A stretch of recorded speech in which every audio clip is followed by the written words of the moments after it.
Hello, BookTube, and welcome to Weekly Reads.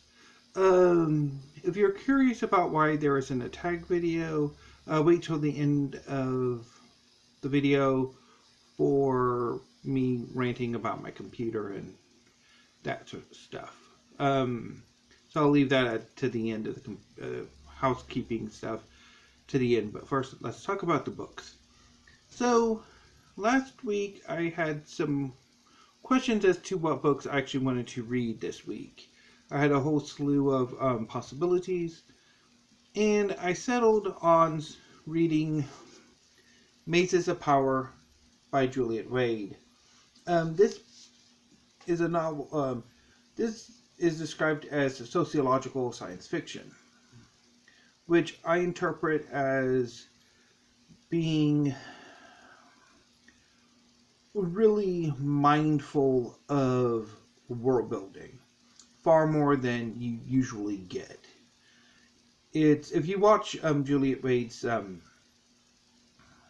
videos, she's on YouTube, and she once a week she'll talk about world building, and it's usually like a single subject, and her collaborators just talk about all of the various cultural signifiers and possibilities that are possible. I mean, including, say, average, your typical household implements. A spoon. What are the cultural connotations of a spoon? And I think a lot of that is present in the world building in Mazes of Power. And I kind of liked, and I like the world building, although from what I read. But I thought the world building, given the super stratified caste system, that it seemed a bit artificial at first glance. But I mean, I bailed on the book. Largely, well, I think the world building's really good. The characters and the plot were just average. The plot, if you read science fiction and fantasy, you've seen this plot innumerable times. And the characters, the main character, Gerwarth, is the boringest character who ever bored me. He is just this, he just has no spark to him. He's just average teenage boy, and it didn't work, and I was bored, so I bailed. And somehow it made Steve's top 5 list in science fiction and fantasy. But anyway, so I bailed before lunch on Saturday. And so I was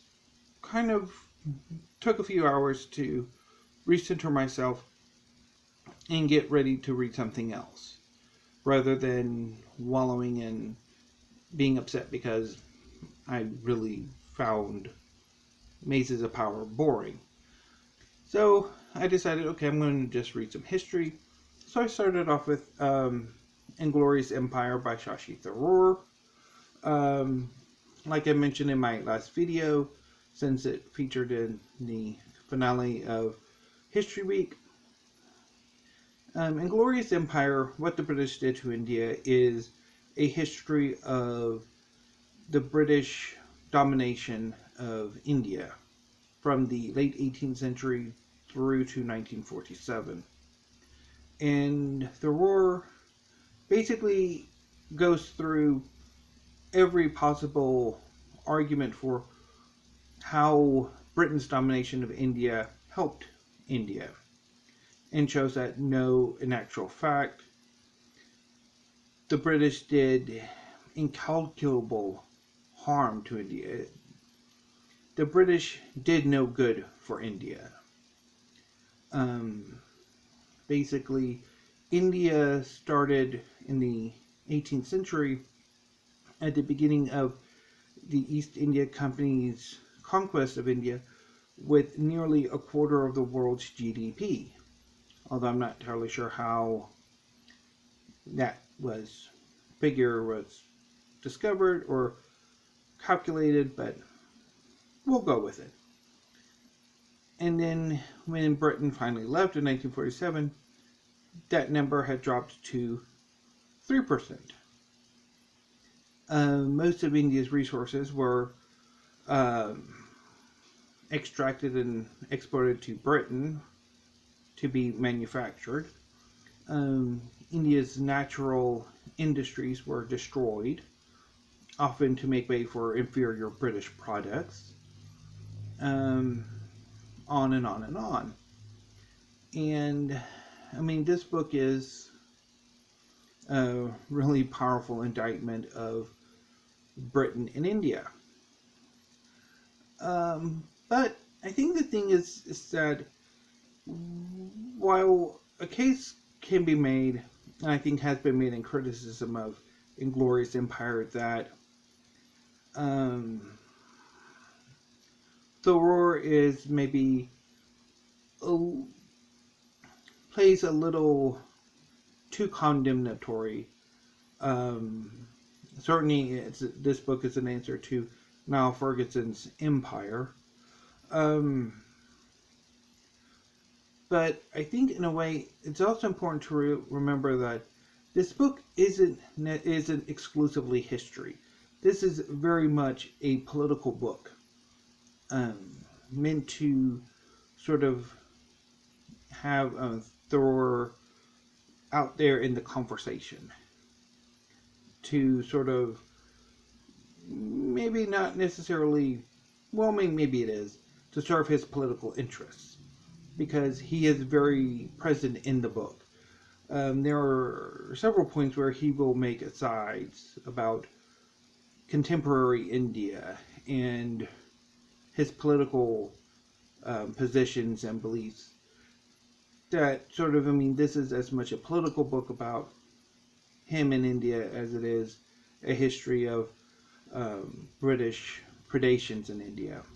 But anyway, but this was a very, very fascinating and thought-provoking book, and I really enjoyed it. It is great. I'm looking forward to picking up more books by Tharoor in the near future. I managed to finish Inglorious Empire on Sunday, so I had the work week to read another book. And I went with November 1918, The German Revolution by Robert Gerwarth. This book is a history of the German Revolution at the end of World War I. That's all the end of the Hohenzollern monarchy and the establishment of what would eventually become the Weimar Republic. Gerwarth's argument in the book is that very much the historiography of the German Revolution is predicated on looking back, on hindsight, in that the coming of the Nazis in the 1930s. And his argument is that interpretation, that Weimar, that the German Revolution failed because 15 years later, totalitarian dictatorship came into power, sort of negates the fact that it wasn't inevitable that the people at the time would not have known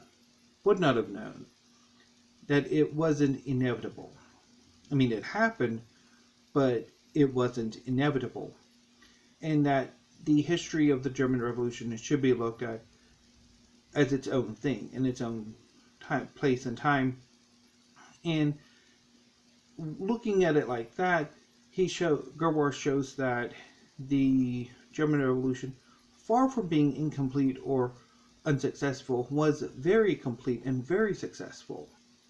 That it was, for the time, and alongside, the other revolutions that happened in the aftermath of World War I, that the German Revolution was relatively peaceful, barring Munich and some putsches in Berlin.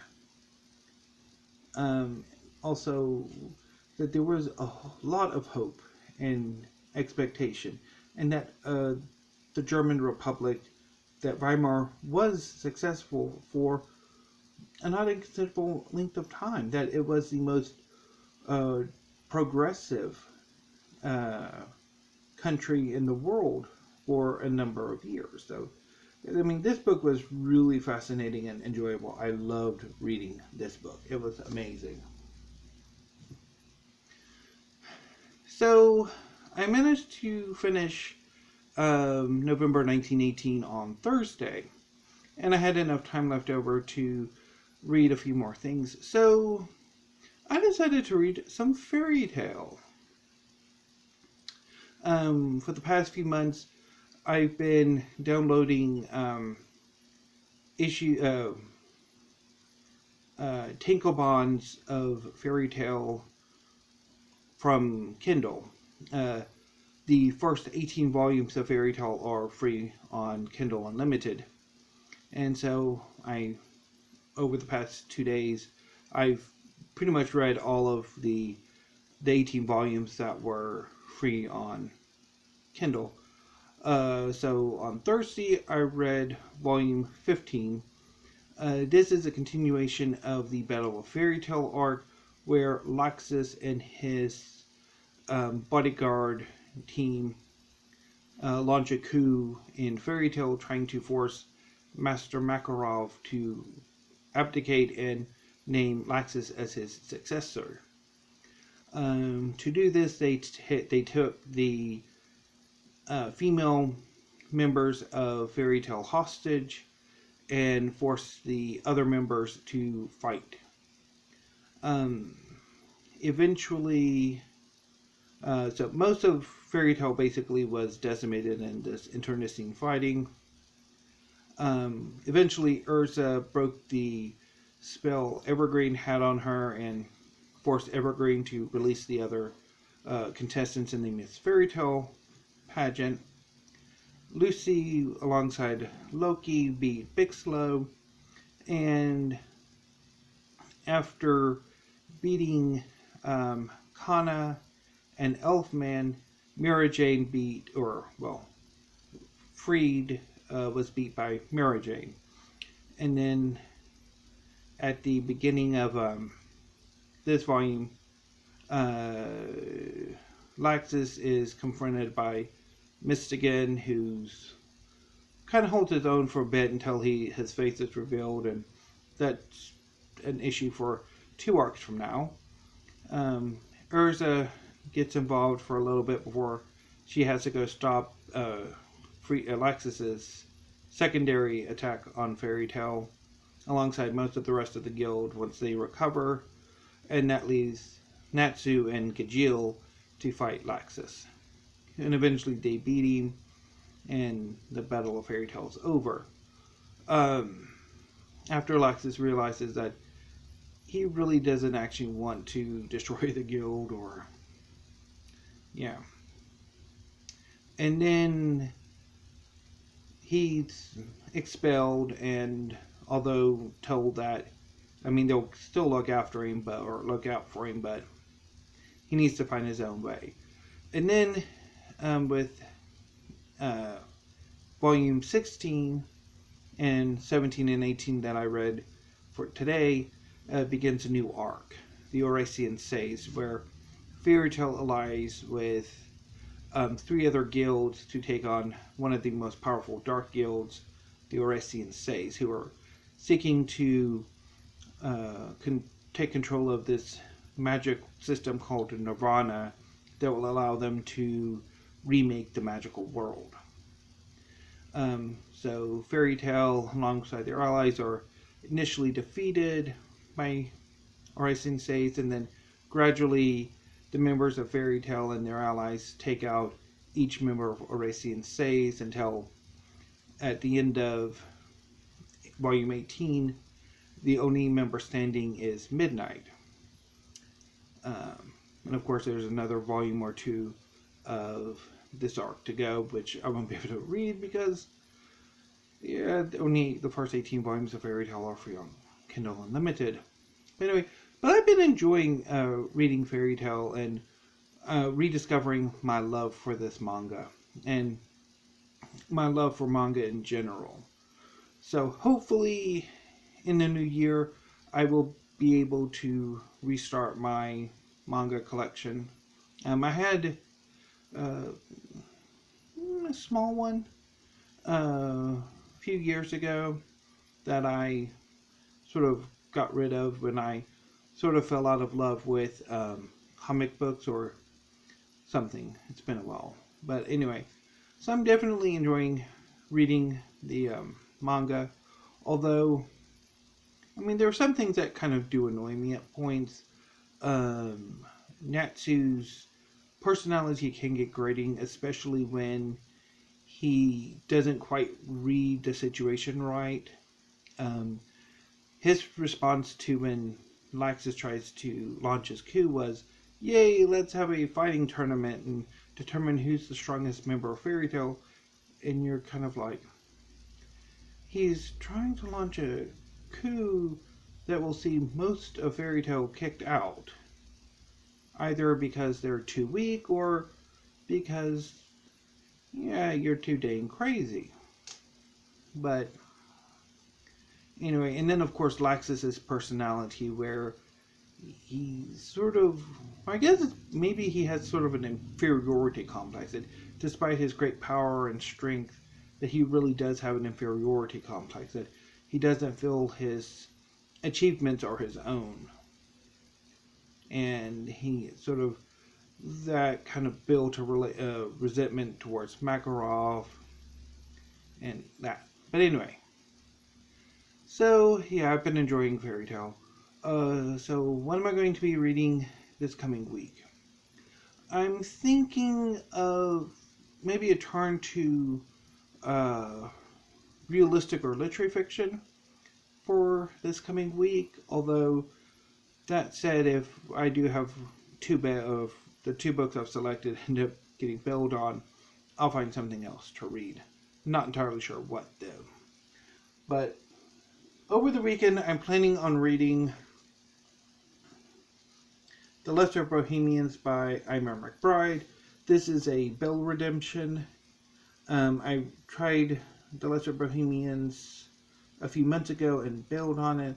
And hopefully, having another go at it, I will have a different reading experience. And once I finish The Lesser Bohemians, I plan on reading Wonderland by Stacey D'Erasmo. This book is for my America 20 project, and hopefully this one will be a success. So far, I have not had much success with my America 20 project. And if I end up not particularly liking them or decide I want to read something else, I'll let you know next week. So, anyway, BookTube, that concludes what I've been reading and what I will be reading, or I hope to be reading. So some house cleaning, or housekeeping. So next week is Christmas. I will be having a video up. So the reason why I didn't have a video up on Thanksgiving was because circumstances allowed for a reading day where I could just, and largely because there were like all of the football games. I basically had the various football games on. My two favorite teams, the Texans and the Cowboys, were both playing. So I kind of sat in front of the TV and read while they were playing. And that's why I didn't have a video up. Because like Monday, Tuesday, Wednesday, and Thursday, I like to get my videos in around 12:30 Central Time and then uploaded after that. On Fridays, while I do have the 12:30 filming point period, particularly for like say tags or book hauls, I also film later around 6:30 Central Time, weekly reads. And so I'm probably going to be able to get at least weekly reads in, and also um, the book tour, because the library tour, because I still have, science fiction and fantasy to go, and that's going to take me through the rest of the month. There's a lot to get through. So that's going to be exciting. I'm looking forward to the science fiction and fantasy books. So yeah, and I did mention in my last video the conclusion to History Week that I was going to have a tag up. I'm scrapping that video. It just did not work. So, for a number of reasons, the tag itself, I realized that I didn't give as much thought to my answers as I should have. The prompts were the names of various Christmas movies, of which I've seen 2 to completion. I've seen parts of 2 others, of which and I'm indifferent to most of them. And I also ended up reading some of the comments about those movies, and I don't know if they were necessarily Steve Donahue's comments or if they were part of the tags initially. So I need to kind of retool that. Also, my computer has been acting up lately. It hasn't wanted to connect to the internet. I basically have to restart the computer 3-4 times before it will finally connect to the internet. And so that's going to make it difficult to do tags, because I read the questions off of my computer, and also I use the copy paste function to copy and paste the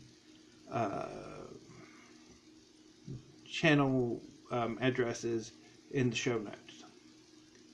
And also, I don't particularly know how to upload videos from a Kindle tablet, which is what I film on. It would be lovely if I could just upload this video from my Kindle, but I have to download it onto my computer and then upload it from the computer. So that's possibly going to affect things as well. But hopefully I will be able to work out all of this tech stuff, although the solution might end up being having to buy a new computer, which I'm not looking forward to. But anyway, I'd much rather buy books. Anyway, so that's all I have for this weekly reads. I will be back Monday with the beginning of the science fiction and fantasy bookcases as part of the 2020 library tour. I'm hoping I'll be able to get some Christmas themed tags done as well, but it depends on the timing. If I have enough time, I'll probably get some tags done. If not, then it'll just be the library tour. And then, of course, there'll be weekly reads on next Friday. And then, of course, the following week, there will be a book haul, the continuation of the library tour, and maybe a New Year's resolution or a bookish resolution video up as well, talking about my reading plans for 2021. So anyway, BookTube, thank you, have a great evening, and stay safe. And I will see you next week.